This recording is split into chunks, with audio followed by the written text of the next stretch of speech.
आमदार प्रकाश सोळंके यांनी निवडणूक जिंकण्यासाठीचा वेगळाच पॅटर्न कार्यकर्त्यांच्या बैठकीमध्ये सांगितलाय। निवडणुकीत कुणाला चपटी द्यावी लागते, कुणाला कोंबडा कापावा लागतो, कुणाला बकरे कापावे लागतं हे कार्यकर्त्यांना चांगलंच माहिती आहे असं सांगत निवडणूक काळामध्ये आपण नेमकं काय काय करतो याची एक प्रकारे कबुलीच त्यांनी दिलेली आहे असं आता बोललं जात आहे।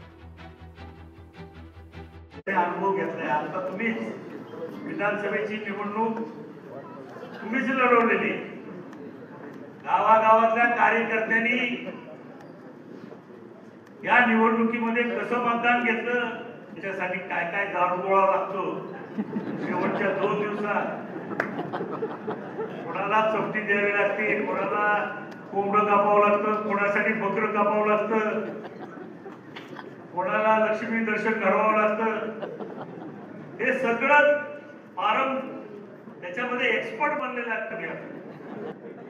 माझ्या अनेक निवडणुका तुम्हीच लढवलेल्या आहेत। त्याच्यामुळे आता हे जे काही आपल्याला अनुभव आपण घेतलेला आहे, आपल्याकडे जे एक्सपर्टाईज झालेले आहे। लोकशाही मराठी ऐका, पहा, जागरूक रहा।